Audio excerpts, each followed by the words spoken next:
श्रोताबंधु नमस्कार। आकाशवाणी संबलपुर आंचलिक संवाद विभाग प्रस्तुत ए विशेष कार्यक्रम को आपण समस्त को अनेक अनेक स्वागत।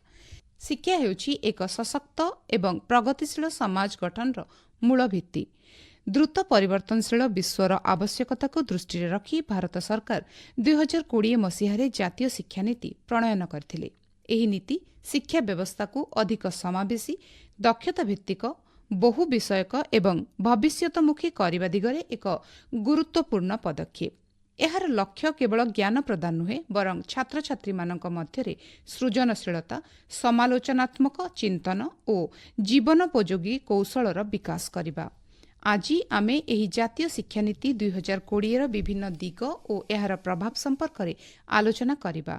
तेबे एही नीतिर प्रमुख विशेषता, संभावना और चैलेंज संपर्क में आलोचना करिया पई आज आम सह आकाशवाणी स्टूडियो रे उपस्थित अछंती ओडिशा राज्य मुक्त विश्वविद्यालय परीक्षा नियंत्रक डॉक्टर उमाचरण पति। सर, आपनकु स्टूडियो को अनेक अनेक स्वागत। सर नमस्कार। धन्यवाद मैडम, नमस्कार। सर, जातीय शिक्षा नीति 2020 र मुख्य उद्देश्य कौन एवं पूर्व शिक्षा नीति तुलन में एही नीतिर विशेषता कौन रही बोली आपण भाबुछंती?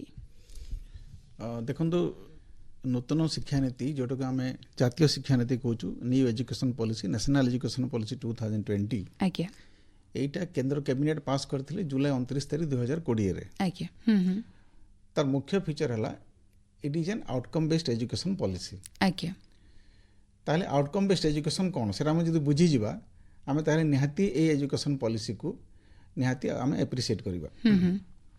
एटी बुझवार जिनस हला जे आउटपुट कौन एवं आउटकम कौन। आज्ञा output based education system and outcome based education system.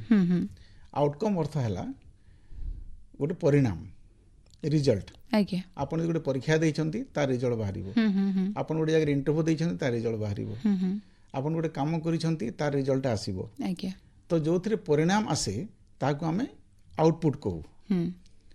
गोटे पिला परीक्षा देके 99% मार्क आनिला। आज्ञा जो पिला माने कम मार्क आनंती तांको पेरेंट्स माने, बहुत टीचर्स माने कि अनेक लोक अछन जे माने कहंती केते कम मार्क केमतेला, काहे कि 98 हला 99 हला, बहुत पेरेंट्स माने दुखी होंती। आज्ञा प्रकृति रे सेटा होची परिणाम बा रिजल्ट बा ओनली आउटपुट। आज्ञा ता द्वारा गोटे लोक 99% आनिले जे से आम सोसाइटी पे, समाज पे गोटे एसेट हबो तार किछि गारंटी नै माने नहीं तार। सेति पे न्यू एजुकेशन पॉलिसी कहूची जे आमे आउटपुट को देखिबा नै, रादर में आउटकम को देखिबा।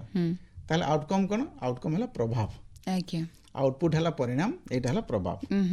तो जो शिक्षा नीति रो प्रभावटा हमर सामाजिक, अर्थनैतिक एवं चारित्रिक परिवर्तन रे सहाय्य करे, प्रभाव पकाए गभीर भाव रे, नेक्स्ट जनरेशन को उन्नति दिगरे नै जाए, समाज रो संस्कार आने, सही एजुकेशन पॉलिसी को आम कहबा जे एटा आउटकम बेस्ड एजुकेशन पॉलिसी। आज्ञा ता पूर्व 1986 एजुकेशन पॉलिसी थिला। आगो पॉलिसी माने मेनली गोटे उपादान पे ध्यान दउथिले, सेटा होची नॉलेज। आज्ञा इन कोर्स ऑफ टाइम कोन हला ज्ञान और इंडिकेटर को मार्क हिसाब रे नै गले, जोटा हम कहूछु आउटपुट बा रिजल्ट। ताहेले कहीं ना कहीं हमर कोन होईची, हमर एजुकेशन सिस्टम रे आमे आउटपुट बा परिणाम को बेसी ध्यान देकी, रिजल्ट को ध्यान देकी आमे एमती मनीष क्रिएट करिछु जो माने कि रोट लर्निंग जाको कहंती, घोसी की पाठ, घोषा पाठ रे बेसी मार्क आने की, बेसी नंबर आने की समाने बड़ बड़ चौकी रे बसी जंती। सेटा ही भूलेछि। एई एजुकेशन पॉलिसी जो नूतन एजुकेशन पॉलिसी 2020 एथिरे को हाइजी जे से आउटपुट को जाओ ने आउटकम को जाओ। ताहले आउटकम कोन नॉलेज को नेबो नहीं कि नॉलेज को नेबो नियते नेबो। किंतु न्यू एजुकेशन पॉलिसी कहू जे एजुकेशन रो सक्सेस पई बा मनीष को भलो भाबे तयारी करिया पई तीनटा उपादान दरकार। प्रथमटा हला नॉलेज, ज्ञान तो निहाती दरकार, नले आपन ऊपर को जाई परिबेन। आज्ञा किंतु ताठो आहुरी इंपोर्टेंट हला नॉलेज रु आपन को स्किल। आज्ञा जोरा हम कहू जे माने प्रयोग करे कि हमते आपन गुडिन से अप्लाई केमति करे नॉलेज को, ताको हम स्किल कहू जे।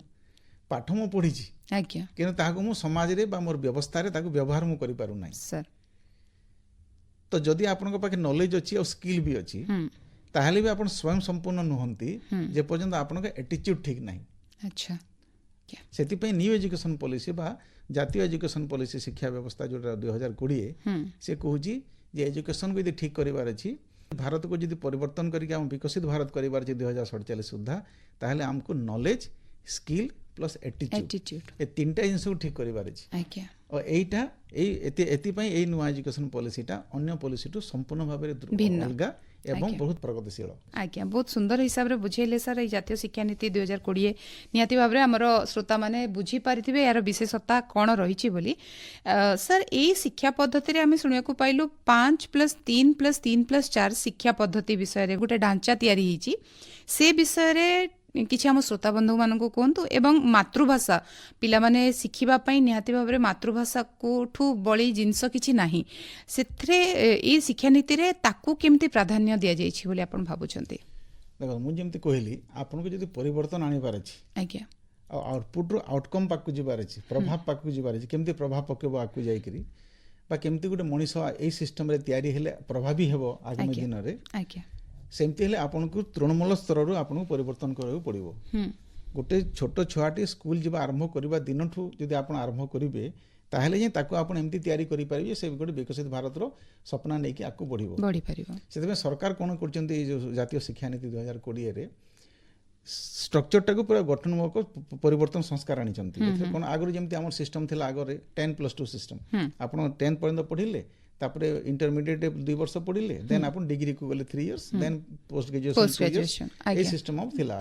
ଆଜ୍ଞା, ଆଉ ଆମର ସିଷ୍ଟମ ଏଜୁକେସନଟା କ'ଣ ଥିଲା, ସେ ମାକାଲି ସିଷ୍ଟମ ଉପରେ ବେସ୍ କରିଥିଲା, ଯୋଉଟା ଇଂଲିଶ ସିଷ୍ଟମ, ଯେ ଇଂଲିଶ ଏଜୁକେସନର ପ୍ରାଧାନ୍ୟ। ଏବେ ବି ଆପଣ ଦେଖିଥିବେ ବହୁତ ପ୍ୟାରେଣ୍ଟସ୍ ଅଛନ୍ତି ସେମାନେ କେତେବେଳେ ବେଶୀ ଖୁସି ହୁଅନ୍ତି ନା ତାଙ୍କ ଛୋଟ ଛୁଆଟି ଦେଇ ଇଂଲିଶରେ କହିପାରିଲା, ନିହାତି ଭଲ ଭାବରେ ଇଂଲିଶ କହୁଛି ମାନେ ପ୍ୟାରେଣ୍ଟସ୍ ମାନେ ଖୁସି। ତାର ଅପୋଜିଟ୍ ସାଇଡ୍ଟା ଦେଖନ୍ତୁ, ତାହେଲେ ଆମେ ଆମର ନିଜ ମାତୃଭାଷାକୁ ନ୍ୟୁନ କରୁଛୁ।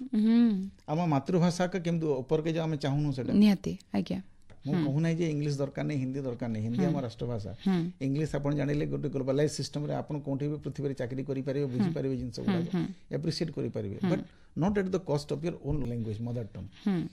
ଯୋଉ ଲାଙ୍ଗୁଏଜ ଶିଖିକି ଆମେ ଜନ୍ମରୁ ଆସିଛୁ ଆଗକୁ, ସେଇ ଲାଙ୍ଗୁଏଜ ଆମ ପାଇଁ ବେଶୀ ବୋଧଗମ୍ୟ, ଆମ ପାଇଁ ବେଶୀ ସହଜ, ସେଟା କହିବା ନିଜକୁ ଫୁଟେଇ ପାରିବା ପାଇଁ ବହୁତ ସହଜ ହେଇଯାଏ। ଆଜ୍ଞା, କିନ୍ତୁ ଆମେ ତାକୁ ନେଗ୍ଲେକ୍ଟ କରିଛୁ। ସେଥିପାଇଁ ସରକାର କ'ଣ କରିଛନ୍ତି ନୂତନ ଶିକ୍ଷାନୀତିରେ, ଜାତୀୟ ଶିକ୍ଷାନୀତିରେ, ଯେ 5+3+3+4 ଏମିତି କରି ବ୍ୟବସ୍ଥା କଲେ। ଏଇ ଯୋଉ 5 ପ୍ରଥମ ରହିଲା ଯେଟା ଫାଉଣ୍ଡେସନ କହୁଛୁ, ଫାଉଣ୍ଡେସନରେ ଆପଣ କହୁଛୁ ପ୍ରି ସ୍କୁଲ, ଯୋଉଟା 3 ଇୟର୍ସ, ଆଗରୁ କ'ଣ ଥିଲା ତାକୁ ଅନ୍ୟ ନର୍ସରୀ, ପ୍ରି ନର୍ସରୀ ଏମିତି କରି କରୁଥିଲେ ଇଂଲିଶ ସିଷ୍ଟମରେ, ତାକୁ ସରକାର କହିଲେ ଏବେ ଯେ ତାକୁ ପ୍ରି ସ୍କୁଲ, ଶିଶୁ ବାଟିକା ଯୋଉଟା ଆରମ୍ଭ ହେଇଛି। ଛୁଆମାନଙ୍କୁ ଆପଣ ଏନଗେଜ ରଖନ୍ତୁ, ସେଇଟା କ୍ରିଏଟିଭ ପିରିୟଡଟା ଛୁଆମାନଙ୍କର, ତାଙ୍କର ସେଇଟା ବ୍ରେନ ସବୁ ଫର୍ମ ହଉଥାଏ ସିଷ୍ଟମ ଗୁଡ଼ା, ତାକୁ ମାନେ ଖେଳ ମାଧ୍ୟମରେ ଆପଣ ବୁଝାନ୍ତୁ ତାଙ୍କୁ। ଯେତେବେଳେ ଆପଣ ବୁଝେଇବେ, ଯଦି 3 କି 4 ବର୍ଷର ଗୋଟେ ଛୁଆ ସେହି ବାଟିକାରେ ଅଛି, ପ୍ରି ସ୍କୁଲରେ ଅଛି, ସେହି ଟାଇମରେ ଟିଚର ମାନେ ଯାଇକି ଇଂଲିଶରେ ହିନ୍ଦୀରେ ଖାଲି ଭଡ଼ ଭଡ଼ ହେବେ, ଆଉ ଛୁଆଟା ଆସିକି ଘରେ ମା ବାପା ସାଙ୍ଗେ କଥା ହଉଥିବ ଓଡ଼ିଆରେ। ଆମେ ଦେଖିବାର କଥା ଆମେ କୋଉ ପ୍ରକାର ଷ୍ଟୁଡେଣ୍ଟ ମାନଙ୍କୁ ବେଶୀ ଆଗକୁ ନେବାକୁ ଚାହୁଁଛୁ, ଯୋଉମାନେ ଗାଁରେ ରହୁଛନ୍ତି, ଯୋଉମାନେ ଫାଷ୍ଟ ଜେନେରେସନ ଲାର୍ନର୍ସ, ଯୋଉମାନଙ୍କ ମା ବାପା ବି ଭଲକେ ପାଠ ପଢି ନାହାନ୍ତି, ତାଙ୍କ ଉପରେ ବେଶୀ ଧ୍ୟାନ ଦେବାର ଅଛି। ଯୋଉମାନେ ତ ଇଂଲିଶ ଏଜୁକେଟେଡ, ଯୋଉମାନେ ଅର୍ବାନ ସେଣ୍ଟରରେ ଅଛନ୍ତି, ଭଲ ଜବ୍ କରୁଛନ୍ତି, ତାଙ୍କ ପାଇଁ ସବୁ ସୁବିଧା ଅଛି। ତ ଗୋଟେ ଗାଁର ଗୋଟେ ଛୁଆଟିକୁ ଆପଣ ଯଦି ଇଂଲିଶରେ ହିନ୍ଦୀରେ ଖାଲି ପଢେଇବେ, ସେ ବୁଝିପାରୁନଥିବ, ତ ସେ କ'ଣ କରିବ, ଘୋଷିବ। ବୁଝି ନ ପାରିଲା ମାନେ ଘୋଷିବ, କାହିଁକି ମାନେ ଆର ପଟେ ଆପଣ କ'ଣ ରଖିଛନ୍ତି ନା 99% ମାର୍କ ରଖିବା ଜରୁରୀ। ତ ଛୁଆକୁ ଗୋଟେ ଆଡେ କହିଦେଲେ 99% ଆଣିଲେ ତୁ ଭଲ ଷ୍ଟୁଡେଣ୍ଟ, ଆର ପଟେ କହିଲେ ନା ଇଂଲିଶ ଆଉ ହିନ୍ଦୀ ଖାଲି ଆମେ କହିବୁ, ତାହେଲେ ସେ ବାଧ୍ୟ କୋଉଠି ଯିବ, ଘୋଷିବ। ଯୋଉମାନଙ୍କ ପ୍ୟାରେଣ୍ଟସ୍ ମାନେ ପ୍ରପରଲି ଏଜୁକେଟେଡ ନୁହନ୍ତି, ସେମାନେ କ'ଣ କରିବେ, ଟ୍ୟୁସନ ଦେଖିବେ, କୋଚିଂ ସେଣ୍ଟର ପଠେଇବେ। ତ ଟ୍ୟୁସନ, କୋଚିଂ ଏଇ ସବୁ ବିଜନେସ ଷ୍ଟାର୍ଟ ହେଲା, ଆଉ ସେ ରୋଟ୍ ଲର୍ଣ୍ଣିଂ ଯେ ଘୋଷିକିରି ତୁମେ କେମିତି ମାର୍କ ଆଣିବ। ସେଥିପାଇଁ ଆପଣ ଦେଖିବେ ବଡ଼ ବଡ଼ ହୋର୍ଡିଂ ବାହାରେ ଯୋଉ ଲାଗେ, ତାଙ୍କ ପରସେଣ୍ଟେଜ ମାର୍କ ଗୁଡ଼ା ଲେଖା ହେଇଥାଏ। ଆମେ କେବେ ଚିନ୍ତା କରିଛୁ କି ଯେ କେତେ ପିଲା ଆମ ସିଷ୍ଟମରୁ ବାହାରିକିରି ଡିପ୍ରେସନରେ ଅଛନ୍ତି, କେତେ ପିଲା ଆମ ସିଷ୍ଟମରୁ ବାହାରିକି ସୁସାଇଡ୍ କଲେଣି, କେତେ ପିଲା ବିଲକୁଲ ଚାକିରି ଚାହୁଁଛନ୍ତି ବା କରିବାର କ୍ୟାପାବିଲିଟି ଅଛି କିନ୍ତୁ ପାଇପାରୁନାହାନ୍ତି, କେତେ ପିଲାଙ୍କର ପାଖରେ ଇନଫର୍ମେସନ ବିଲକୁଲ ନାହିଁ, କେତେ ପିଲା ପାଠ ଜାଣିଛନ୍ତି କିନ୍ତୁ ଇଂଲିଶ ହିନ୍ଦୀ ଜାଣିନାହାନ୍ତି ବୋଲି ଚାକିରି ପାଉନାହାନ୍ତି ଇଣ୍ଟରଭ୍ୟୁରେ। ଆମେ ତାର ଫିଗର୍ସ କ'ଣ ବାହାର କରୁଛୁ, ଆମେ କରୁନାହୁଁ, ତାର ଡାଟା ଆମ ପାଖରେ ନାହିଁ। କାହିଁକି ମାନେ ଆମେ ସମସ୍ତେ ସେଇ ସିଷ୍ଟମରେ ଇଂଲିଶ ସିଷ୍ଟମ ଯେ ଖାଲି ଆମକୁ 99% ମାର୍କ ହେଲେ ଘୋଷିକିରି କେମିତି ଆମେ ପରୀକ୍ଷାରେ ଲେଖିଦେବା ଯେମିତି ଅଧିକ, ସେଇ ସିଷ୍ଟମରେ ଅଛୁ। ତ ଲୋକ କରପ୍ଟ ହେବେ ସେଇ ସିଷ୍ଟମରେ ଯେ ଆସିବ, କାହିଁକି ତାର ପ୍ରଭାବ ତ ପଡ଼ିନାହିଁ, କ'ଣ ଭଲ କ'ଣ ଖରାପ, ଅନ୍ୟମାନଙ୍କୁ କେମିତି ସେଥିପାଇଁ ଏଇ ସିଷ୍ଟମରେ ହେଇଛି।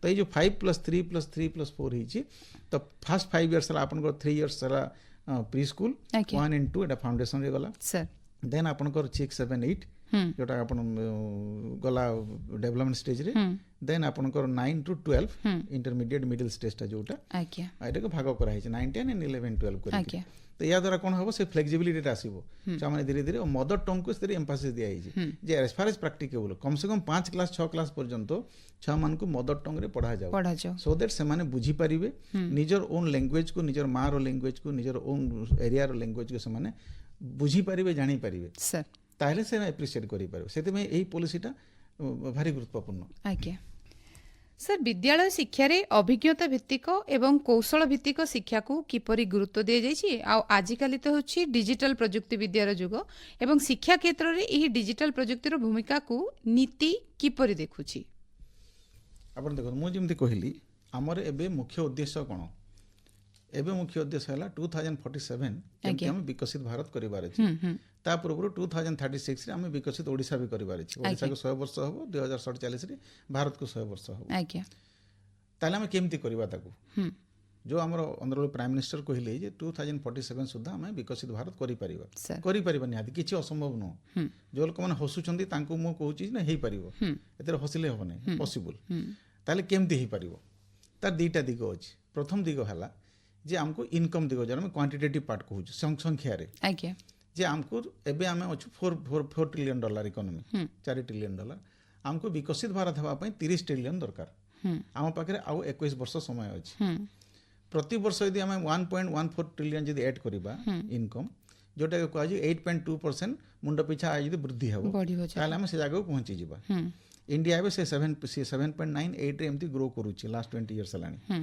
तो आगामी दिन रे भी भारत से 8.2% मुंड पिछा आय पाई जिवो सेतरे किछि समस्या नै हे हम जेमते काम करूछु इते सब ठीक गला अंतर्जातिक क्षेत्र रे सब ठीक गला हम पहुंची जिबा सेठी सबुथुर बड़ कथा हला हमको क्वालिटेटिव पार्ट को देखिबार अछि आपण जे देखिबे जे ह्यूमन डेवलपमेंट इंडेक्स जो काम कहू कि मानव विकास रो सूचकांक सेतरे एबे भी हमें 130 131 नंबर रे अछु अच्छा मानव विकास कोन देखाए मानव विकास देखाए जे गुटे लोक को विकसित बा गुटे सोसाइटी देश को विकसित केते बेले कहिबा हमें तीनटा जिंस थिले कहिबा प्रथम कथा हला जे दीर्घायु हवा कथा लोक माने स्वास्थ्यगत हिसाब रे यस क्वालिटी ऑफ लिविंग तो आपण जदि सब ज्ञान थिबो आपण पके सब गुण भलो थिबो किंतु आपण जदि कम समय बंचिले लाभ कोन हो सोसाइटी लाभ होने तो प्रथम कथा हला लॉन्ग लाइफ हबार जरूरी जे पके भलो हमर क्वालिटेटिव लिविंग दरकार द्वितीय कथा हला एजुकेशन बा नॉलेज रहबार जरूरी आपण को तृतीय रे होची स्टैंडर्ड ऑफ लिविंग किछि पैसा आपनकर इनकम अर्निंग जहाती जरूरी ए तीनटा जिंस हेले होबो ए तीनटा जिंस होइतला हम नेकी हम गोटे सूचकांक तयारी करूछु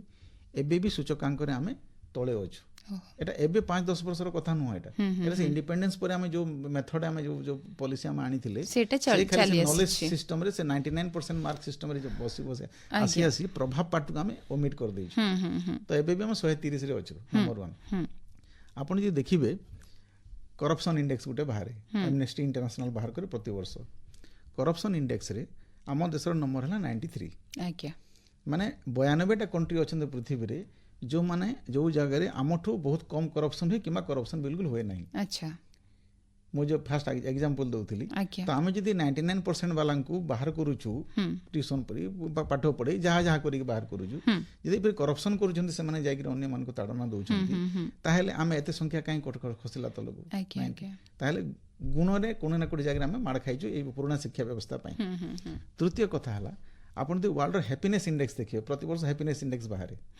हैप्पीनेस इंडेक्स रे हमर नंबर हला 117 सारा पृथ्वी रे 116 कंट्री अछि जो माने हमटो बेसी खुशी से लोक गुडा को ताहले हम पाखरे दीर्घायु नाही मानव विकास रे तळे अछु हम लोक खुशी नाहंती जेति हेवा कथा और तृतीय जिंस हला करप्शन भी एठी लोक करूछन्ती पाठशाला पढी के मध्ये शिक्षा तार अर्थ गुण रे हमर नाही ए गुणटा परिवर्तन खाली सरकार करि परिबे हम सब दोष दो जे सरकार ये कलेनी से कले एटा सब व्यक्तिगत जिंस आज्ञा व्यक्ति ही राष्ट्र को निर्माण करे ना तो व्यक्ति ठीक हबार अछि तो व्यक्ति काहे कि ठीक हे पारि नथले पर्यंत आमे सही एजुकेशन सिस्टम को फॉलो करथली जो थरे कि आमे खाली इंग्लिश एजुकेशन 99% मार्क और केमति गुडे भलो चाकरी करिबा सही ऊपर ध्यान थिला पिलाटी बेलरू बहुत प्रेशर भी रहउची सर कि बड़ हले कोन हबो डॉक्टर हबो इंजीनियर हबो ये हबो से मार्क ऊपर ही प्राधान्य दिया जाउची सेटा खाली से प्राधान्य दिला तो ସେଥିପାଇଁ ଏ ସମସ୍ୟା ଉପୁଜିଛି ଏବେ। ଆଜ୍ଞା ଆଜ୍ଞା ତ ଏବେ ଯୋଉ ଆମେ ଯଦି ତାକୁ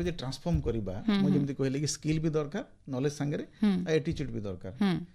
ତ ସ୍କିଲ୍ ଯୋଉ ଆପଣ ଦେବେ ପିଲାମାନଙ୍କୁ, କୌଶଳ ଦେବେ, କୋଉ ପ୍ରକାର ସ୍କିଲ୍ ଦେବେ, ଯୋଉ ସ୍କିଲ୍ଟା ପ୍ରଯୁଜ୍ୟ ବର୍ତ୍ତମାନ ସମୟରେ। ଆଜ୍ଞା 1960 1970 ସିଷ୍ଟମ ନାହିଁ ଏବେ, ଇଭେନ୍ 1980 90 ସିଷ୍ଟମ ବି ନାହିଁ ଆମେ ଯେତେବେଳେ ପାଠ ପଢୁଥିଲୁ 90s ରେ।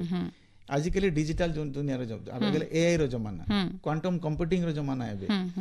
ତ ଆମେ ଏମିତି ଶିକ୍ଷା ଦେବା କଥା ପିଲାମାନଙ୍କୁ ଯୋଉମାନେ କି ଡିଜିଟାଲି କମ୍ପିଟେଣ୍ଟ ହେବେ।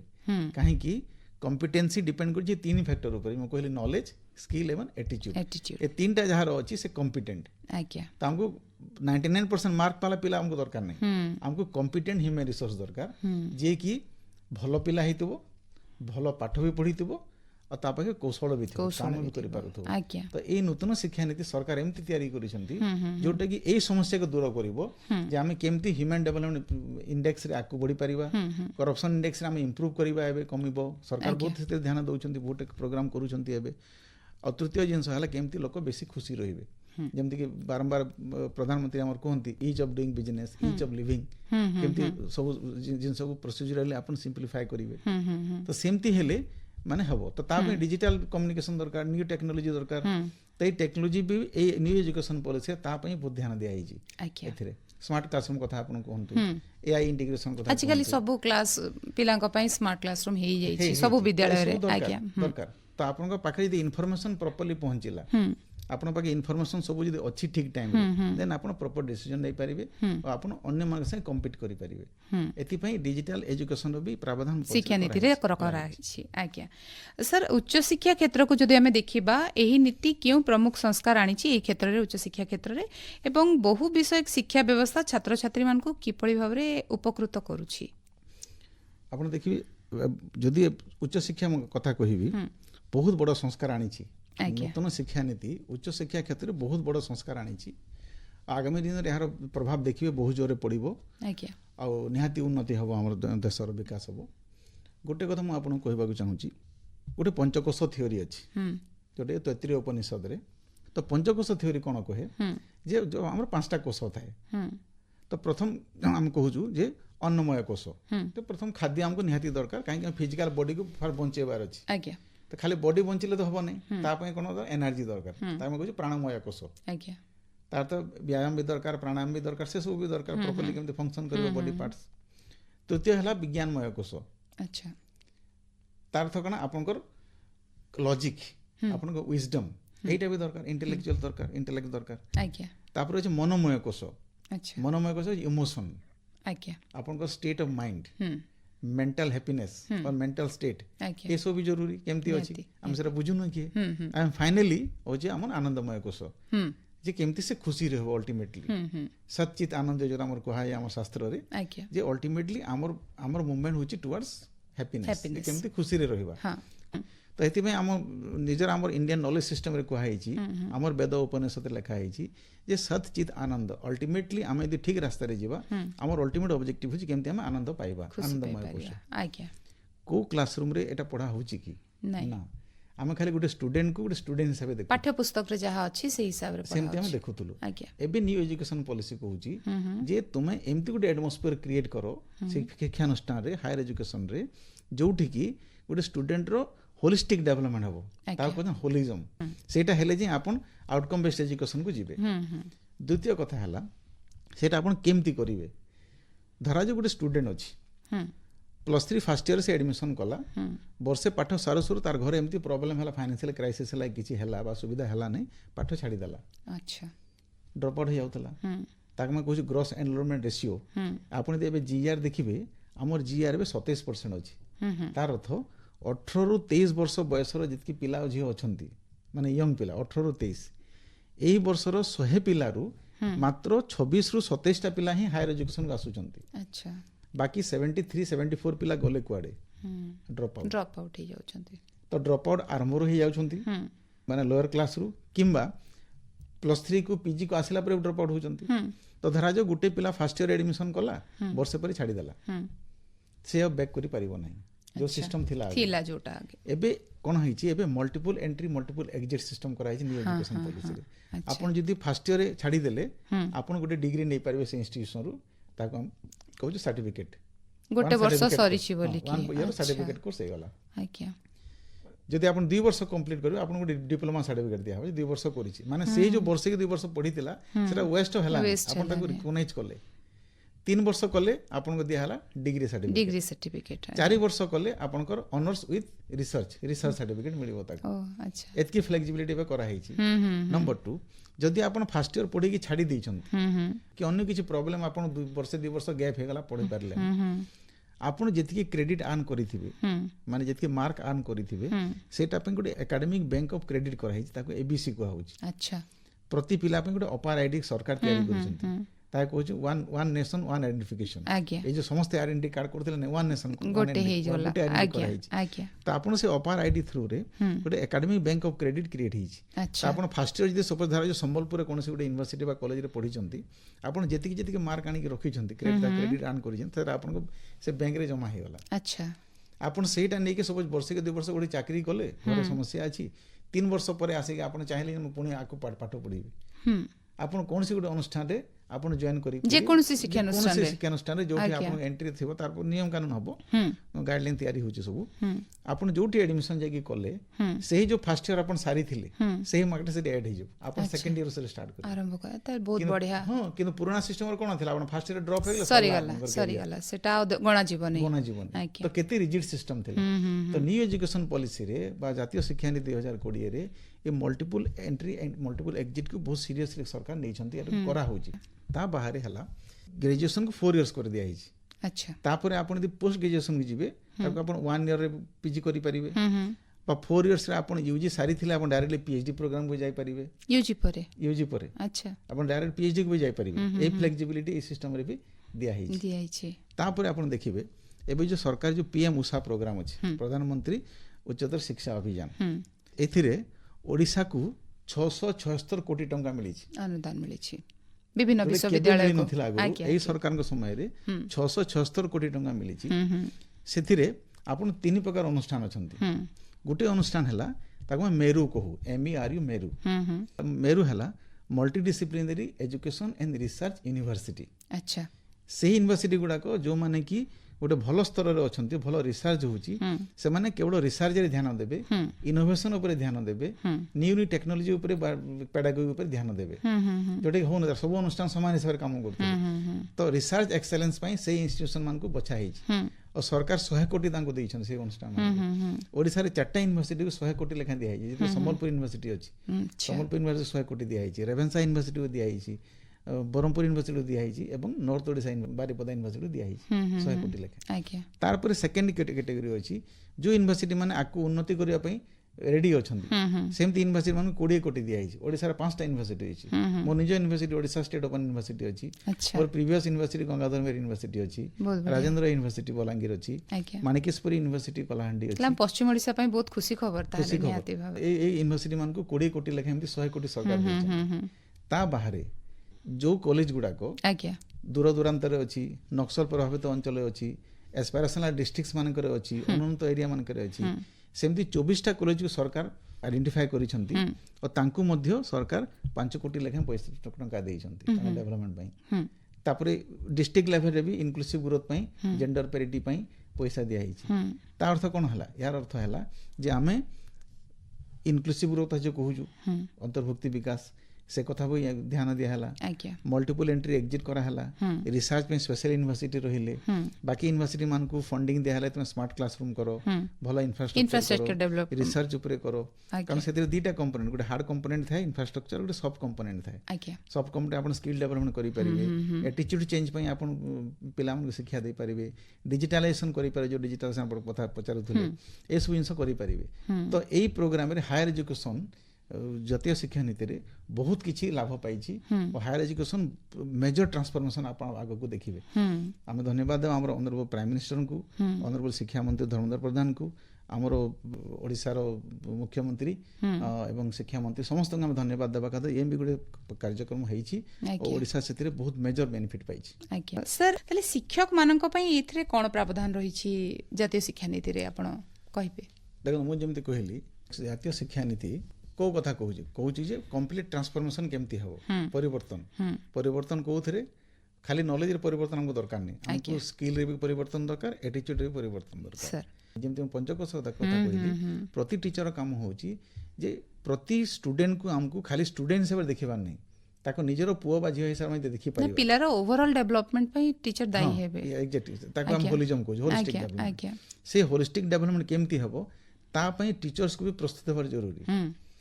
तो सेते में जेहेतु पुराना शिक्षा नीति गुडा को अलगा टाइप रो थिला, ए शिक्षा नीतिर प्रावधान अलगा अछि, अप्रोच भी अलगा अछि, आउटकम बेस्ड अछि। तो सही आउटकम गुडा को हमें केमती अचीव करिबा ता पई टीचर मानकर मनोभाव रे परिवर्तन दरकार, टीचर्स मानकर एटीट्यूड बिहेवियर परिवर्तन दरकार, से तांको ट्रेनिंग दरकार। तो सरकार से ट्रेनिंग व्यवस्था भी करूछंती। आपण देखिथिबे गोटे जिंस मार्क करिथिबे आगुरु बीडी करिया पे बहुत कम अपॉर्चुनिटी थिला, पिला माने चाहूतले बीडी करिया पे, किंतु बहुत कम लागले बीडी बा ट्रेनिंग टीचर ट्रेनिंग बहुत कम थिला। आपण एबे देखिबे जोटे सरकार इंटीग्रेटेड बीडी जो थिला 4 वर्षिया एका संगे आपण दुईटा कोर्स करि परिबे, एपटे बीए की बीएससी पढुथिबे ता संगे बीडी भी आपण 4 इयर्स रे करि पारुथिले। ताको आउट के बढ़िया कोऑर्डिनेटिव रे सरकार कर दैछन एजुकेशन पॉलिसी परे, ताको आईटेप को होउची, इंटीग्रेटेड टीचर्स एजुकेशन प्रोग्राम। ता अंडर रे आपण 4 वर्ष रे दुईटा को कोर्स कर देबे, आपण एपटे ग्रेजुएशन भी करि परिबे, तापर सेपटे बीएड ट्रेनिंग भी करि परिबे। ता बारे बहुत ट्रेनिंग कॉलेजेस सरकार एपटे ओपन करि सालने, आको मध्ये ओपन करिवे। तो टीचर्स ट्रेनिंग बहुत बड़ प्राधान्य एबे दिया होची। तो सेति में ए एजुकेशन पॉलिसी रे टीचर्स ट्रेनिंग तो हबो, कैपेसिटी बिल्डिंग निहाती हबो, ता संगे टीचर्स माने निजे निजकू परिवर्तन करंतु। एटा ही समय मु ए टीचर मु कहूची एटा कि जो पर्यंत टीचर्स माने निजरो एटीट्यूड चेंज न करिवे, जेते पर्यंत न भाबिबे जे आम द्वारा ही सोशल चेंज हबो, आम द्वारा ही देशर ट्रांसफॉर्मेशन हबो, और सेटा जे क्लासरूम रे आरंभ न हबो कोट हबो। सेति टीचर्स मान मनोभाव परिवर्तन, बिहेवियर एटीट्यूड परिवर्तन निहाती जरूरी। भारत को एक ज्ञान भित्तिक एवं आत्मनिर्भर राष्ट्र भाव गढ़ी तोलिबारे जातीय शिक्षा नीति 2020 रो भूमिका को आपण किपरि देखुछंती? एटा बहुत महत् परिकल्पना। आज्ञा जातीय शिक्षा नीति 2020 सरकार जो आनिछंती एथिरे समस्त सहभागिता रहबार जरूरी। ओडिशा सरकार भी 2024 रो लागू करणी, नूतन सरकार आसिला परे न्यू एजुकेशन पॉलिसी राज्य रे मध्य हमर बहुत भलो चलची। आगामी दिन आम एटीट्यूड चेंज हो, आम प्रॉपर्ली ताको एप्रिशिएट करबा, ग्रहण करबा एवं इम्प्लीमेंट करबा, ताहले विकसित भारत 2047 एवं विकसित ओडिशा 2036 परिकल्पना निहाती आम पाखक आसीबो, आम करि परिबा निहाती। जातीय शिक्षा नीति 2020 भारतर शिक्षा व्यवस्था को एक नूतन दिग प्रदान करिछि। शिक्षार गुणात्मक उन्नति, कौशल विकास, गवेषणार प्रोत्साहन एवं समस्तंक पई सुलभ शिक्षा निश्चित करबा एही नीतिर प्रमुख लक्ष्य। एहार सफल रूपायन द्वारा देशर युवपीढ़ी अधिक ज्ञान संपन्न, दक्ष एवं विश्वस्तरीय प्रतियोगिता पई प्रस्तुत होई पारिबे। आजिर आलोचना रे जोग देई निजर बहुमूल्य मतामत रखिथिबारु आम अतिथि को आकाशवाणी परिवार तरफरु अनेक अनेक धन्यवाद। सर नमस्कार। नमस्कार।